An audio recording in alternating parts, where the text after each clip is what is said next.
Assalamualaikum warahmatullahi wabarakatuh. Waalaikumsalam warahmatullahi wabarakatuh.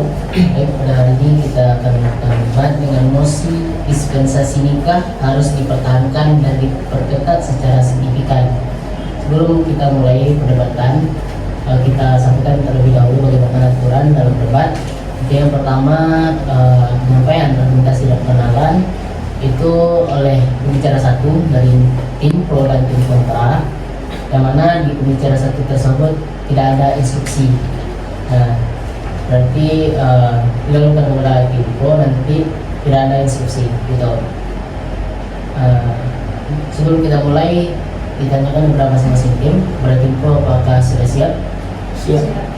Kontra sudah siap? Siap. Baik, pada tim pro silakan menyampaikan argumentasinya. Waktu dimulai ketika tim pro berbicara. Head-ranking after the Veteran. Hukum senantiasa tertatih-tatih mengajar fakta sosial. Adagium ini mengajarkan bahwa hukum tersiap-siap mengajar perubahan sosial, sedemikian cepat lebih cepat daripada kemampuan hukum untuk mengaturnya.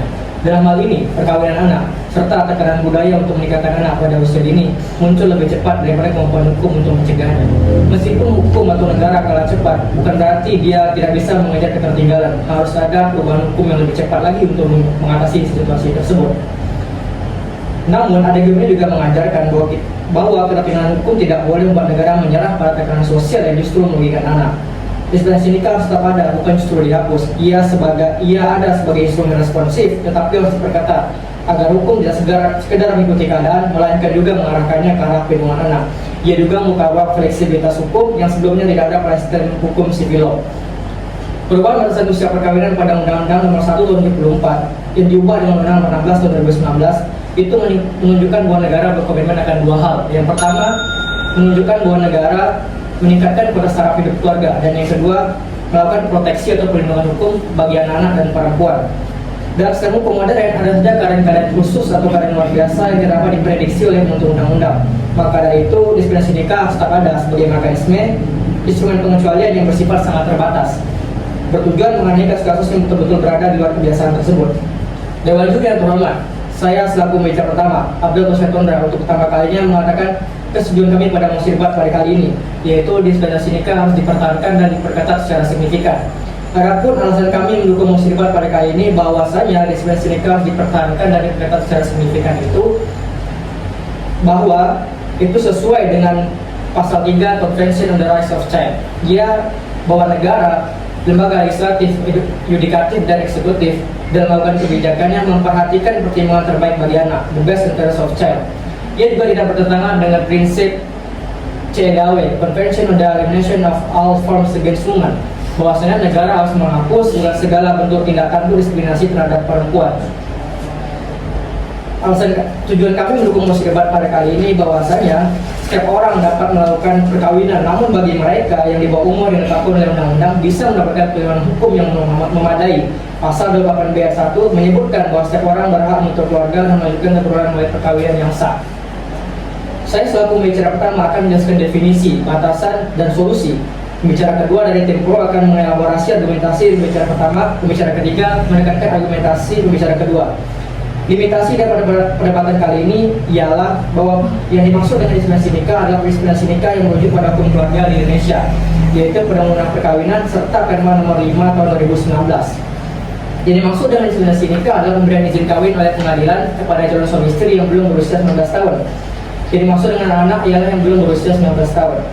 Ada 3 landasan argumentasi kami mendukung mosi debat pada kali ini. Yang pertama, landasan filosofis, bahwasanya secara filosofis perlindungan anak bukan hanya norma hukum yang harus diterapkan, namun lebih daripada itu ia juga merupakan nilai moral universal.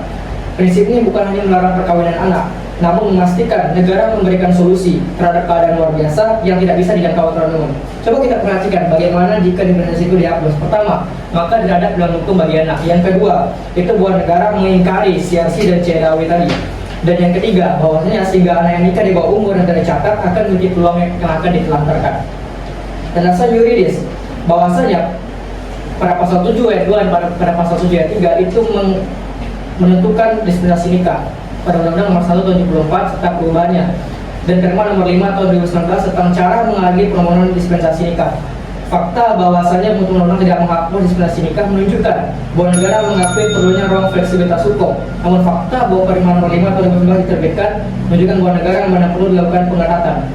Masyarakat tertentu masih menghadapi tekanan sosial yang mendorong perkawinan anak. Penghapusan dispensasi justru memberi ruang yang lebar bagi masyarakat untuk melakukan perkawinan anak. Maka dari itu dispensasi nikah hadir sebagai solusi untuk memperketat aturan pernikahan di bawah umur serta memberikan perlindungan hukum bagi mereka yang melakukan pernikahan di bawah umur.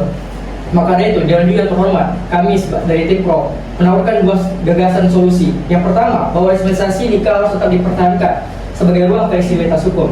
Dan yang kedua, bahwa untuk menjamin perlindungan kepentingan terbaik bagi anak, lembaga untuk undang-undang haruslah membuat aturan atau mereformasi agar dispensasi nikah tidak disalahgunakan dan menjadikannya penuh dengan perlindungan hukum bagi anak bukan ayah yang dihapuskan. Maka dari itu, saya turut bangga menjadi tim Pro. Sekian dan terima kasih. Baik, terima kasih kepada tim Pro sudah menyampaikan argumentasinya. Selanjutnya kepada tim kontra silakan menyampaikan argumentasinya. Waktu dimulai setelah tim kontra berbicara. Dewan Juri yang terhormat dan kepada rekan debat yang kami hormati, perkenalkan saya Nova Sonia, pembicara pertama dari tim kontra. Izinkan kami dari tim kontra untuk menyampaikan sebuah posisi yang tidak hanya berpijak kepada hukum, tetapi kepada moral dan kepentingan terbaik bagi generasi bangsa.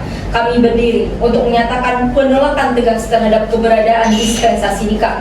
Kami dari tim kontra menyatakan dengan tegas bahwa dispensasi nikah tidak layak dipertahankan dalam bentuk apapun. Ia harus dihapus total, tidak diperketat dan tidak dibatasi, tetapi dihapus sebagai tuntutan logis dari sistem hukum yang konsisten dan komitmen negara dalam melindungi anak.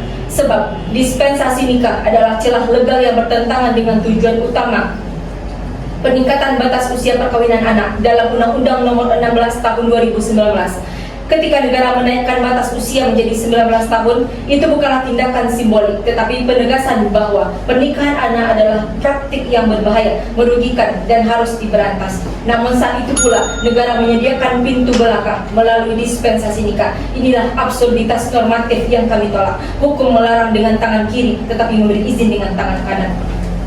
Secara sosiologis, keberadaan dispensasi nikah terbukti menjadi celah yang mempertahankan praktik perkawinan anak di Indonesia. Karena meskipun batas usia menikah telah dinaikkan menjadi 19 tahun melalui Undang-Undang Nomor 16 Tahun 2019, keluarga tetap dapat mengajukan permohonan ke Pengadilan Agama. Celah ini membuat masyarakat menganggap bahwa pernikahan dini tetap sah asalkan dapat izin hakim, sehingga menormalisasikan perkawinan anak yang berdampak serius pada putus sekolah, kemiskinan antar generasi, risiko kesehatan reproduksi, dan meningkatnya kekerasan dalam rumah tangga pada usia muda.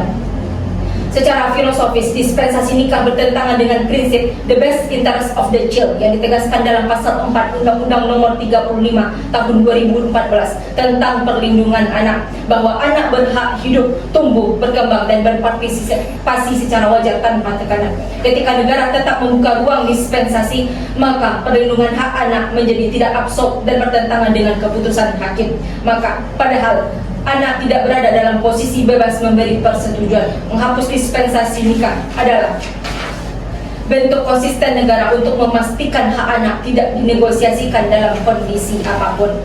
Dari aspek yuridis, keberadaan dispensasi nikah dalam pasal 7 ayat 2 Undang-Undang Perkawinan bertentangan dengan berbagai regulasi yang secara eksplisit melarang dan mencegah perkawinan anak.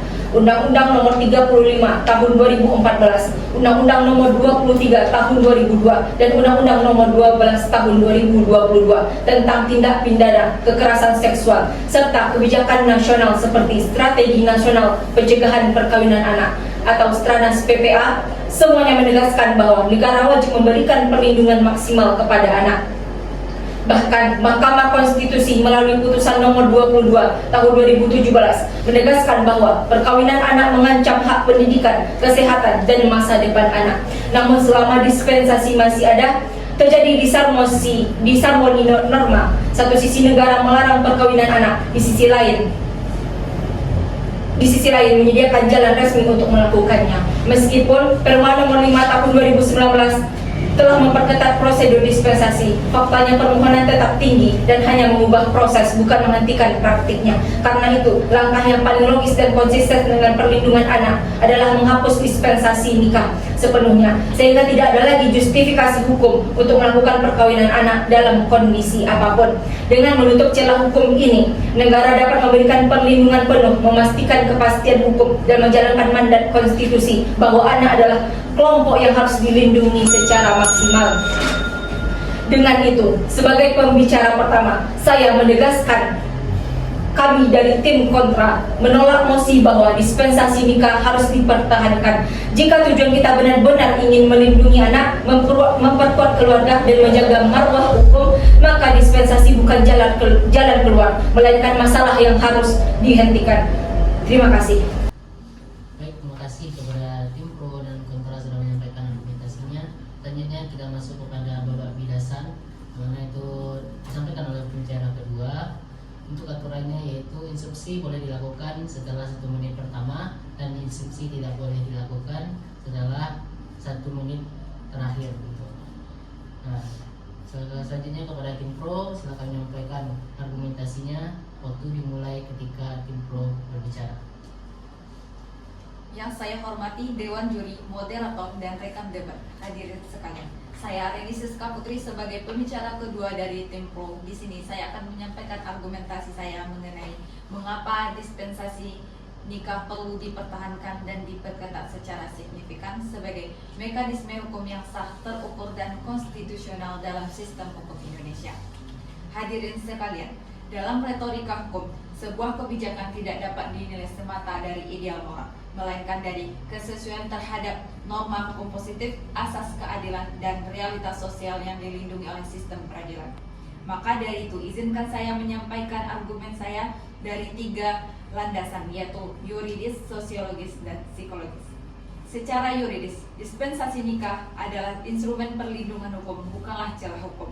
Pertama, pada pasal 28B Undang-Undang Dasar 1945 menjamin hak warga negara untuk membentuk keluarga. Hak konstitusional ini tidak boleh dihalangi oleh norma administratif tanpa memberi ruang pengecualian. Dispensasi ini nikah hadir sebagai pengecualian yang diatur, bukan sebagai pembiaran untuk menjaga agar hak konstitusional tidak terputus oleh keadaan yang mendesak yang tidak dapat dihindari. Instruksi. Ya, silakan. Terima kasih. Tim Pro mengutip pasal 28B tentang hak membentuk keluarga. Namun pasal itu berlaku untuk orang dewasa yang cakap hukum, bukan anak. Pertanyaan kami, mengapa Tim Pro memaksakan hak dewasa kepada anak di bawah umur? Itu bukan perlindungan, itu penyalahgunaan tafsir. Terima kasih. Baik, kami tegaskan pada pasal 28B Undang-Undang Dasar 1945 ini adalah keadaan yang luar biasa, yang dimana itu adalah keadaan yang mendesak dan tidak ada disebutkan untuk orang dewasa. Maka dispensasi nikah hadir untuk keadaan yang luar biasa ini. Selanjutnya, kedua, dalam Undang-Undang Nomor 1 Tahun 1974 Pasal 7 Ayat 2 secara eksplisit memberi wewenang kepada pengadilan untuk memberikan dispensasi nikah jika terdapat keadaan yang mendesak. Artinya, ya silakan. Tim Pro mengklaim dispensasi diberikan hanya untuk keadaan mendesak, tapi realitas di pengadilan menunjukkan mayoritas alasan adalah tekanan budaya dan rasa malu, bukan keadaan objektif. Jadi darurat versi siapa? Versi hukum atau versi tekanan sosial? Terima kasih. Kami tegaskan bahwa dalam dispensasi ini adalah menganut sistem untuk kepentingan terbaik bagi anak. Dan ini bukan pelanggaran secara mutlak. Ini merupakan suatu fleksibilitas terkontrol yang mencerminkan keadilan. Selanjutnya itu pembuatan undang-undang memang mengantisipasi bahwa dalam kehidupan masyarakat Indonesia ada situasi extraordinary yang membutuhkan keputusan hukum yang khusus. Menghapus dispensasi nikah berarti menolak kehendak pembuat undang-undang dan menghilangkan fungsi diskresi yudisial. Ketiga, Perma Nomor 5 Tahun 2019 menjadi bukti nyata bahwa negara tidak memberikan dispensasi secara sembarangan. Pengadilan wajib memeriksa bukti medis, psikologis, kondisi sosial, bahkan memeriksa keluarga secara komprehensif. Artinya, dispensasi nikah hari ini bukanlah jalan pintas, tetapi prosedur hukum yang ketat, berlapis, dan berbasis bukti. Keempat, presiden hukum juga memperkuat ini. Putusan MK nomor 22 tahun 2017 menegaskan asas kepentingan terbaik bagi anak. Bukan pelanggaran mutlak. Mahkamah secara jelas menyatakan bahwa fleksibilitas terkontrol lebih mencerminkan keadilan yang substantif. Interupsi. Baik, silakan. Tim Pro mengatakan bahwa dispensasi nikah adalah mekanisme konstitusional. Namun apakah Tim Pro menyadari bahwa putusan MK nomor 22 tahun 2017 menyatakan pernikahan anak bertentangan dengan hak anak? Bagaimana mungkin Tim Pro memakai dasar konstitusi tetapi melawan putusan MK itu sendiri? Terima kasih. Baik, kami tegaskan sekali lagi bahwa dalam putusan nomor 22 tahun 2017 menegaskan asas kepentingan terbaik bagi anak, bukan pelarangan mutlak. Jadi Mahkamah secara jelas menyatakan bahwa fleksibilitas terkontrol lebih mencerminkan kepada keadilan yang dibutuhkan oleh dispensasi nikah. Dengan demikian, dari sudut pandang yuridis, dispensasi bukan hanya legal tetapi juga konstitusional dan profesional. Kemudian secara sosiologis, hukum tidak boleh buta terhadap realitas sosial masyarakat Indonesia. Di lapangan kita tidak dapat menutup mata terhadap kondisi seperti hubungan pranikah yang terlanjur terjadi, kehamilan remaja, tekanan adat, stigma sosial terhadap anak di luar nikah, dan potensi pernikahan siri. Jika negara menutup pintu dispensasi, maka pernikahan itu akan tergeser dari jalur legal yang diawasi menuju jalur yang tidak tercatat. Dan pernikahan tidak tercatat adalah sumber kerusakan sosial. Secara psikologis, dalam Perma nomor 5 2019, pengadilan wajib meminta asesmen psikologis yang mendalam.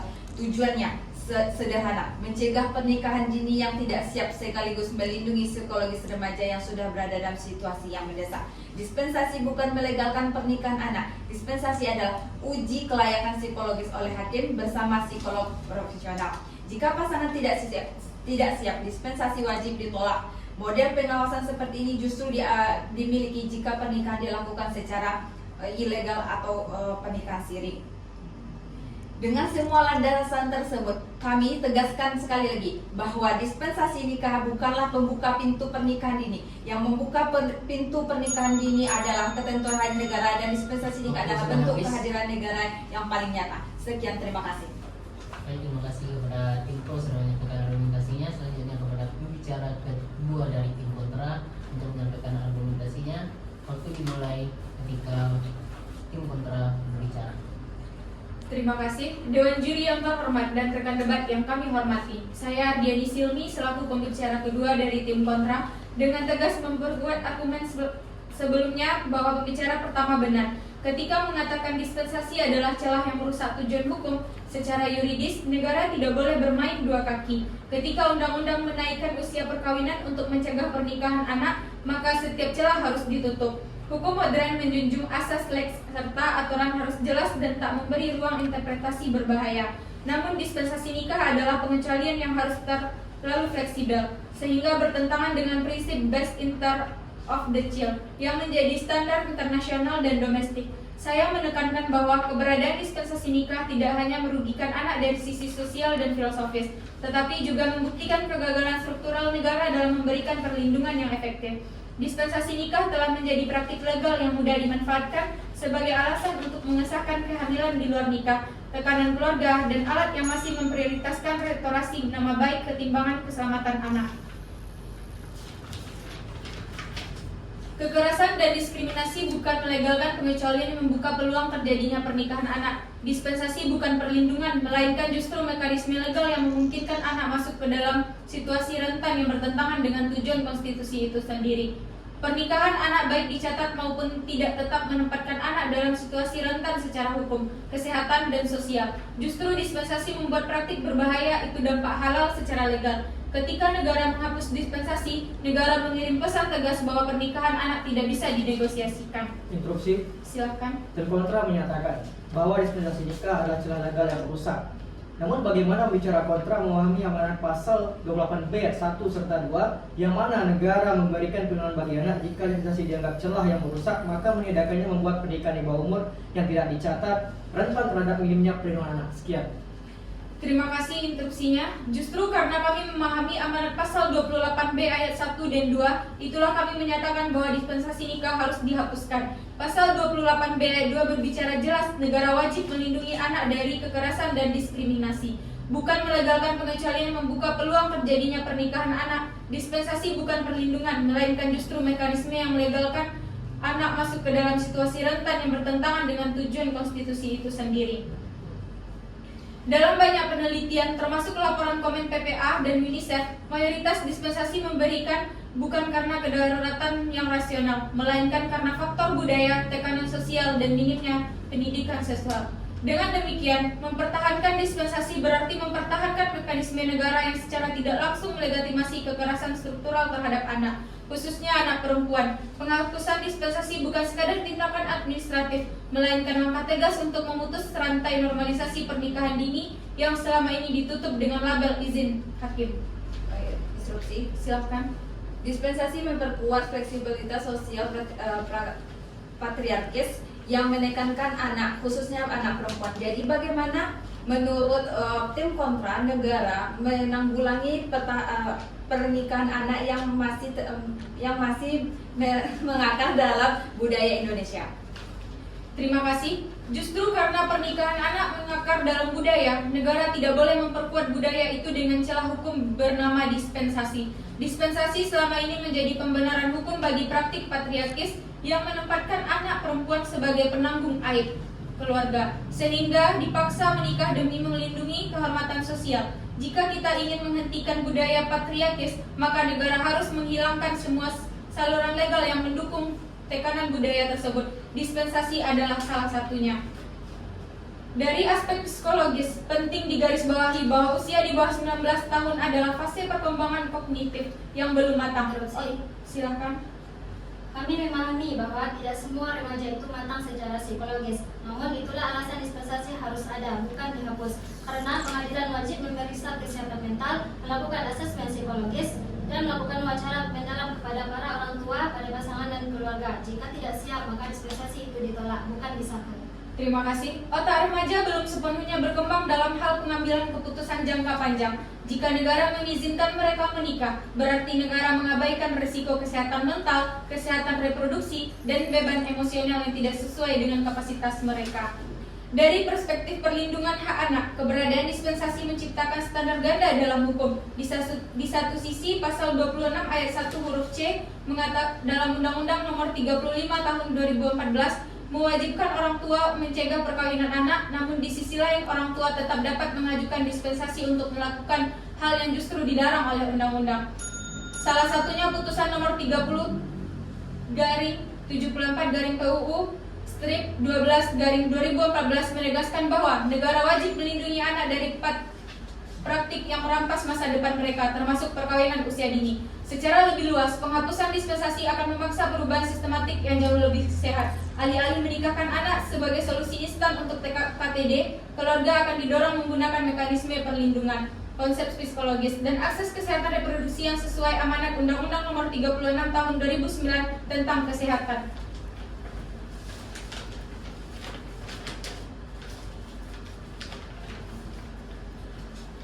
Dewan Juri yang terhormat, kami di sini menegaskan, argumen kedua menegaskan bahwa penghapusan dispensasi adalah langkah struktural, preventif, dan progresif untuk menjamin seluruh hak konstitusional anak terpenuhi tanpa celah hukum. Terima kasih. Terima kasih kepada tim pro dan tim kontra sudah menyampaikan argumentasinya dari pembicara kedua. Tentunya kita masuk kepada sesi ketiga yang akan disampaikan argumentasinya oleh pembicara ketiga dari masing-masing tim. Yang pertama itu kepada tim pro. Kepada pembicara ketiganya silakan memberikan argumentasinya. Pada tim pro, waktu dimulai setelah tim pro berbicara. Yang saya hormati Dewan Juri, moderator, serta rekan debat dari tim kontra. Saya Umu Latifah sebagai pembicara ketiga dari tim pro ingin menegaskan bahwa dispensasi nikah bukanlah penyimpangan hukum, melainkan instrumen konstitusional yang dirancang untuk melakukan penyelamatan pada saat batas usia tidak mampu menjangkau keadaan tertentu, sekaligus merupakan instrumen konstitusional yang harus dipertahankan dan justru diperketat agar fungsi perlindungannya terhadap anak semakin maksimal. Mekanisme ini tidak pernah menjadi penyebab pernikahan anak. Pengadilan hanya memeriksa keadaan darurat yang sudah terjadi di masyarakat. Jika mekanisme ini dihilangkan, maka akan terjadinya pernikahan di luar pengadilan, seperti nikah siri, justru akan meningkat dan akan membuat anak kehilangan perlindungan hukum. Karena itu, mempertahankan dispensasi nikah dengan pengawasan yang jauh lebih ketat merupakan langkah yang paling realistis dan paling melindungi dalam konteks sosial Indonesia yang sangat beragam. Secara yuridis, dispensasi nikah mempunyai dasar hukum yang kokoh, yaitu terdapat dalam pasal 7 ayat 2 Undang-Undang Perkawinan. Silakan. Terima kasih. Di sini saya menegaskan negara tidak boleh mempertahankan celah hukum hanya karena takut masyarakat memilih jalur ilegal. Logika itu sama dengan mengatakan, jika aturan ketat, maka biarkan saja ada kemunculan luas. Solusinya bukan membuka dispensasi selebar mungkin, tetapi memperkuat edukasi, ekonomi keluarga, dan sistem perlindungan anak, bukan menikahkan mereka. Terima kasih. Baik, terima kasih. Secara yuridis, dispensasi nikah mempunyai dasar hukum yang sangat kokoh, yaitu terdapat dalam pasal 7 ayat 2 Undang-Undang Perkawinan yang memberikan mandat kepada pengadilan untuk menentukan apakah keadaan itu benar-benar mendesak dan memenuhi prinsip kepentingan bagi anak. Selain itu, terdapat dalam pasal 28B ayat 1 dan ayat 2 Undang-Undang Dasar 1945 bahwa negara itu harus memberikan hak warga negaranya dalam pernikahan dan juga memberikan perlindungan kepada anak. Hal lain juga terdapat dalam peraturan Mahkamah Agung nomor 5 tahun 2019 bahwa hakim wajib mempertimbangkan keadaan psikologis dan dampak jangka panjang bagi anak jika izin itu diberikan. Dispensasi yang diperketat akan memaksa keluarga untuk mempertanggungjawabkan keadaan darurat yang mereka ajukan. Maka ruang bagi negara untuk melakukan intervensi melalui asesmen psikologis maupun pemeriksaan sosial. Silakan. Pernyataan bahwa dispensasi nikah tidak menyebabkan pernikahan anak perlu ditanyakan. Faktanya, ketika jalur dispensasi selalu terbuka dan mudah dikabulkan, masyarakat justru menganggap batas usia hanya formalitas karena selalu bisa ditembus lewat pengadilan. Baik, terima kasih. Secara sosiologis, masyarakat Indonesia pada saat ini masih menghadapi realitas tekanan ekonomi, budaya, lingkungan sosial, serta relasi pergaulan remaja yang dapat menempatkan anak dalam situasi yang tidak dapat mereka selesaikan sendiri. Dalam kasus tertentu, keluarga di mana keluarga melakukan intervensi, negara menjadi satu-satunya jalan untuk memastikan keselamatan dan juga keberlanjutan hidup bagi seorang anak. Tanpa mekanisme yang diperketat, maka keluarga akan berada dalam kondisi yang darurat untuk mencari jalan pintas yang tidak terawasi, sehingga risiko sosial dan hukum terhadap anak justru semakin besar. Jika dispensasi dihapus, keluarga tidak otomatis berhenti menikahkan anak. Mereka akan pindah ke jalur informal seperti nikah siri. Dispensasi merupakan benteng perlindungan anak dalam kerangka hukum nasional, bukan ancaman terhadap mereka. Interupsi. Silakan. Pernyataan bahwa dispensasi nikah adalah benteng perlindungan anak tidak sepenuhnya tepat. Justru data empiris Pengadilan Agama menunjukkan bahwa lebih dari 85% permohonan dispensasi dikabulkan. Mayoritas tanpa keadaan darurat yang benar-benar memenuhi prinsip the best interest of the child. Terima kasih. Terima kasih. Dari segi psikologis, adanya dispensasi yang diperketat memberikan ruang bagi hakim untuk memeriksa asesmen psikologis profesional untuk menilai kesiapan mental seorang anak, potensi tekanan keluarga, hubungan kuasa yang tidak seimbang, serta risiko yang diberikan kepada anak apabila dispensasi itu diizinkan. Pemeriksaan psikologis ini dan konseling wajib memungkinkan untuk mendeteksi apakah kondisi darurat itu benar-benar terjadi dan apakah keputusan terkait pernikahan merupakan langkah paling aman bagi anak. Tanpa mekanisme dispensasi ini, situasi darurat berjalan tanpa pengawasan, sehingga anak berpotensi mengalami dampak mental yang lebih berat, kekerasan, dan penelantaran. Dispensasi nikah ini diperketat merupakan wujud nyata dari nilai dasar Pancasila, terutama kemanusiaan yang adil dan beradab, serta keadilan sosial bagi seluruh rakyat Indonesia. Prinsip hukum mengharuskan negara itu melindungi pihak yang lemah dari potensi penyalahgunaan pihak yang salah. Dengan semua landasan tersebut sangat jelas bahwa dispensasi nikah harus dipertahankan sebagai mandat hukum dan diperketat sebagai bentuk tanggung jawab negara dalam memastikan bahwa seluruh keadaan itu diuji secara objektif, terukur, dan tidak disalahgunakan. Karena itu, memperkuat pengawasan dan memperketat penerapan merupakan langkah paling tepat. Dengan demikian, kami dari tim Pro mengajak rekan kami dari tim kontra untuk setuju dengan mosi debat bahwa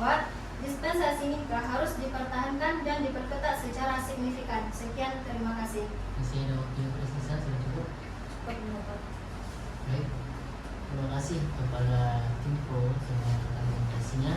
Selanjutnya kepada tim kontra pembicara ketiga, silakan memberikan rekomendasi.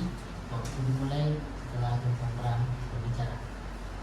Terima kasih sebelumnya. Dewan juri yang terhormat kepada rekan debat sekalian.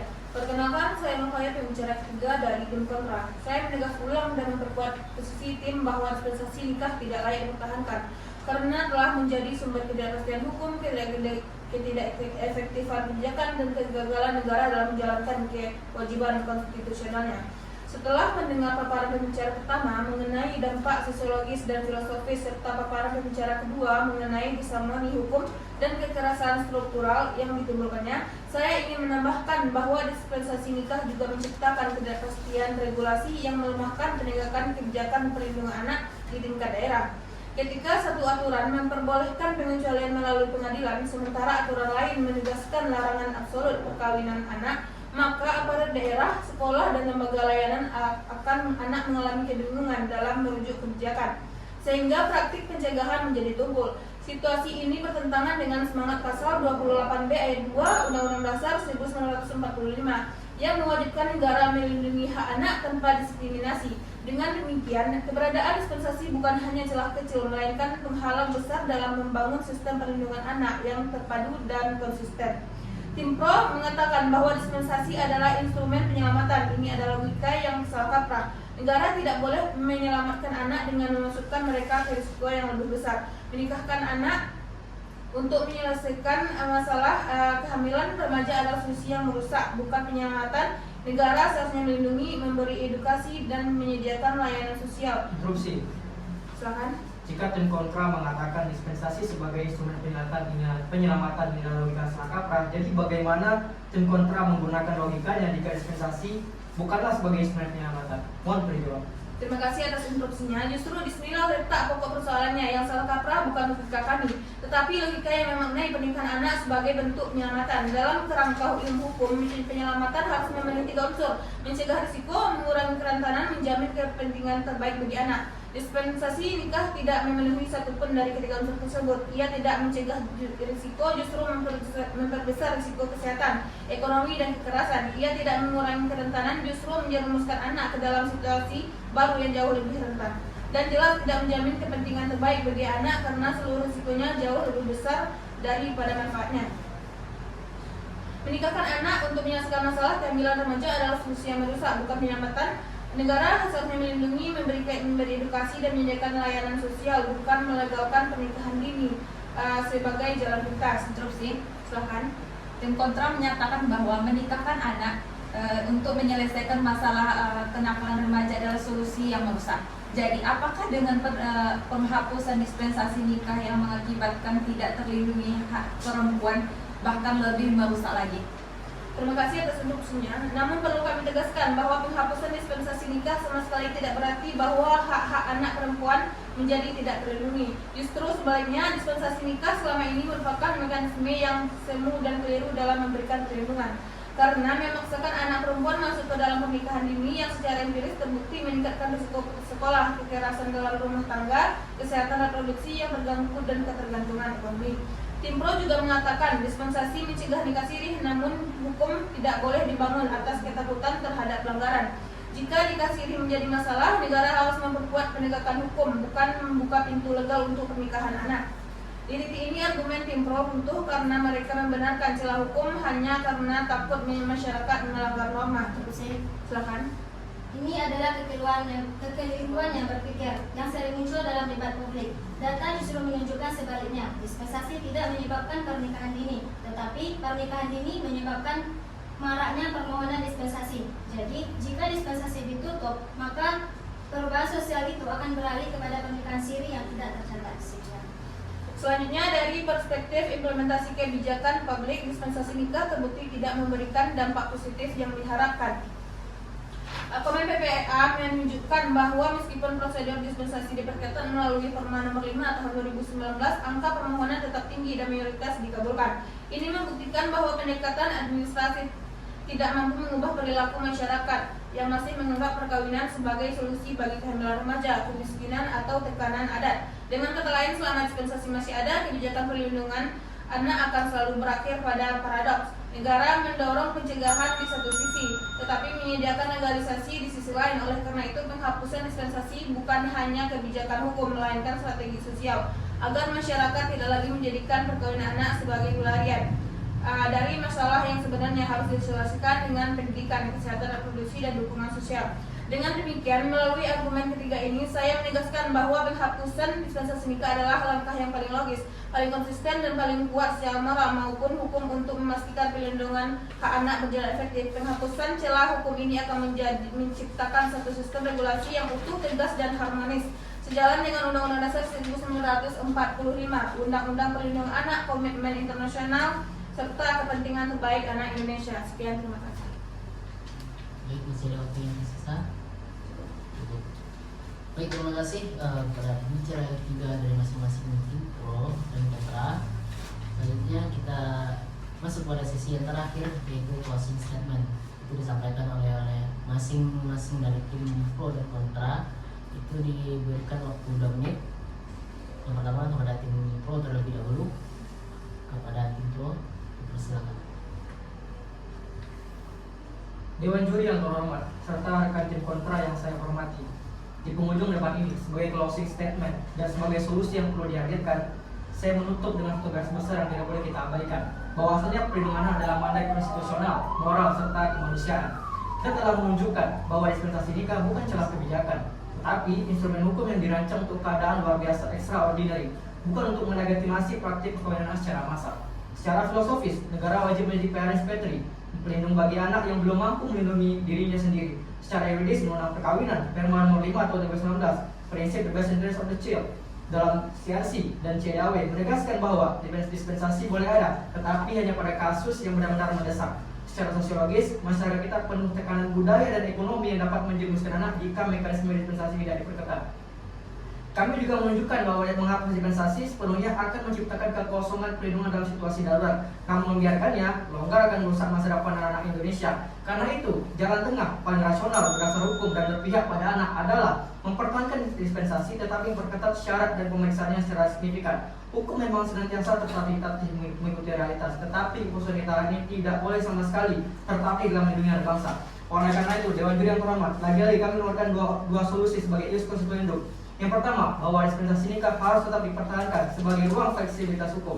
Dan yang kedua, bahwa untuk menjamin prinsip kepentingan terbaik bagi anak, the best interest of the child, lembaga untuk undang-undang haruslah membuat aturan atau mereformasi agar dispensasi nikah tidak disalahgunakan sama sekali dan menjadikannya penuh dengan perlindungan hukum bagi anak, bukan alih-alih disalahgunakan. Dewan Juri yang terhormat, dengan demikian kami menegaskan kembali bahwa mendukung mosi ini berarti mendukung masa depan, keselamatan, dan martabat anak bangsa Indonesia. Oleh karena itu kami dari tim pro mendukung mosi debat kali ini dan tentunya bangga menjadi tim pro. Sekian. Baik, terima kasih closing statement yang luar biasa dari tim pro. Selanjutnya kepada tim kontra, silakan menyampaikan closing statementnya. Waktu dimulai ketika tim kontra berbicara. Baik, terima kasih. Dari penjelasan yang telah kami sampaikan, sebagai penutup, kami dari tim kontra menegaskan bahwa penghapusan dispensasi nikah adalah langkah paling tegas, konsisten, dan efektif untuk memastikan negara benar-benar melindungi hak anak tanpa celah hukum. Seperti yang telah dipaparkan oleh tim kontra, dispensasi nikah terbukti mempertahankan praktik perkawinan anak, menciptakan disharmoni regulasi, merugikan masa depan anak, dan menghambat upaya pencegahan yang sedang dibangun oleh pemerintah. Selama pengecualian ini masih ada, maka setiap kebijakan perlindungan hanya menjadi imbauan yang bisa dinegosiasikan. Karena itu, satu-satunya solusi yang benar-benar menyelamatkan anak Indonesia adalah menutup celah tersebut dengan menghapus dispensasi nikah secara total. Kami percaya bahwa negara wajib berdiri pada prinsip terbaik bagi anak dan tidak ada ruang kompromi untuk praktik yang merampas hak tumbuh, belajar, dan kembang anak. Oleh karena itu, kami dari tim kontra menolak dengan tegas untuk mempertahankan dispensasi nikah. Terima kasih. Masih ada waktu yang tersisa?